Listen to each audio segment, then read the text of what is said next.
મિત્રો, આપણી પોતાની કલા અને કલા સાધકો એટલે લોકકલા અને લોક કલાકારો. અનેરો હોય છે તેમને માણવાનો આનંદ અને અનેરી હોય છે તેમની યાત્રાઓ. આવા લોક કલાકારોને પીછાણી અને વિશ્વ સમક્ષ રજૂ કરનાર વ્યક્તિ કેટલો અનેરો હશે?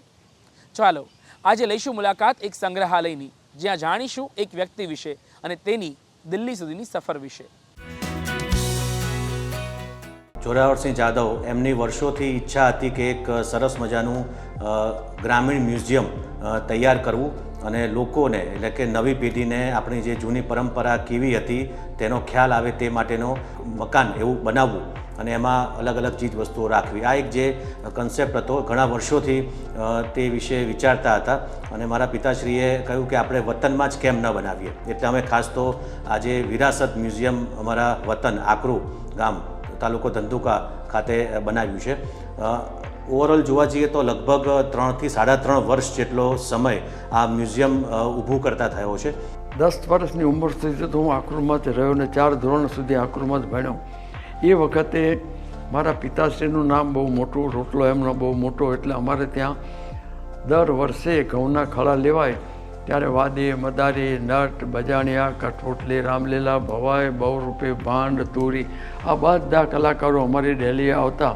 ચારણ કવિઓ આવતા, રાવણ હથ્થાવાળા, તુરી બારોટો આવતા અને એ લોકો જે વાર્તાઓ કહેતા કે ભજનો ગાતા કે વાદી મદારીઓના ખેલ જોવા મળતા, આ બધું નાનપણમાં મેં ખૂબ માણેલું.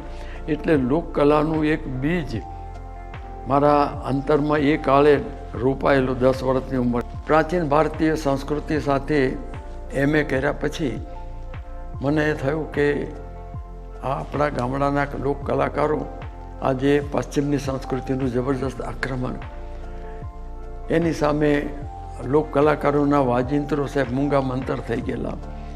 એ લોક કલાકારોના વાજિંત્રોને પુનઃ વાગતા કરવાનો મને એક વિચાર આવ્યો અને એને કારણે મેં 89માં ગુજરાત લોકકલા ફાઉન્ડેશન ટ્રસ્ટની સ્થાપના કરી. અને એ પછી ગામડાની ધરતીની ધૂળમાં રમવાવાળા નાના મોટા અનેક કલાકારોને મેં શોધી કાઢ્યા. અમારા ફાઉન્ડેશનની સાથે એને જોડ્યા, એને નગરોમાં એને રોટલો ને ઓટલો મળે એ રીતે એના કાર્યક્રમોનું મેં આયોજન કર્યું. અને એટલું જ નહીં પણ એ લોકોની આંગળી પકડીને અમે સાહેબ ભારતભરમાં કાર્યક્રમોમાં એને જોડ્યા. જોરાવરસિંહ જાદવે પોતાના લોકકલા ફાઉન્ડેશન અંતર્ગત લોક કલાકારોને મંચ આપવા માટે કરેલા આવા અનેક કાર્યોની નોંધ લઈને ભારત સરકારે 2023માં તેઓને સંગીત નાટક અકાદમીના ઉપાધ્યક્ષ તરીકે નિમ્યા છે. આજે તો હું છું, કાલે ના પણ હોઉં. તો એક વિચાર આવ્યો કે ભાઈ આ બધી સ્મૃતિઓને જાળવવી હોય તો એક સારું મ્યુઝિયમ બનાવવું જોઈએ.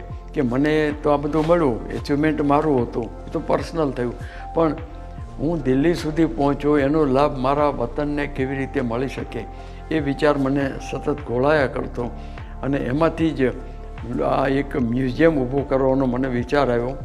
વતન ખાતે પોતાની યાત્રાનું મ્યુઝિયમ એ ગ્રામ્ય વિસ્તારમાં રહેતા લોકોને પોતાની યાત્રામાં જોડાવાનું અનોખું પગલું છે, જેને મુલાકાતીઓ ખુલ્લા મને આવકારે છે.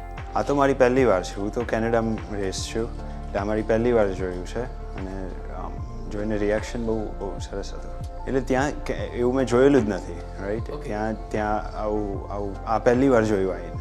ये टाइम कैप्सूल की तरह है. ऐसा है कि हम पीछे के टाइम में गए और वो ही देखने को मिला है, चाहे वो बाहर का स्ट्रक्चर हो या अंदर की आर्ट पीसेस हो, सबकी कहानी है और वो सब टाइम कैप्सूल की तरफ बैक में जाना है. हम एक दुनिया में रहते जो काफ़ी आगे जल्दी चलती है, पर ये यहाँ पर आके ऐसा है कि हम सब एक ही जगह से आए हैं और वो याद करने का मोमेंट मिलता है कि सब कहाँ से शुरू हुआ है. ગુડ ન્યૂઝ ગુજરાત માટે અમદાવાદથી કેમેરામેન કૃણાલ ચૌહાણ સાથે હર્ષદીપ સિંહ જાડેજાનો રિપોર્ટ.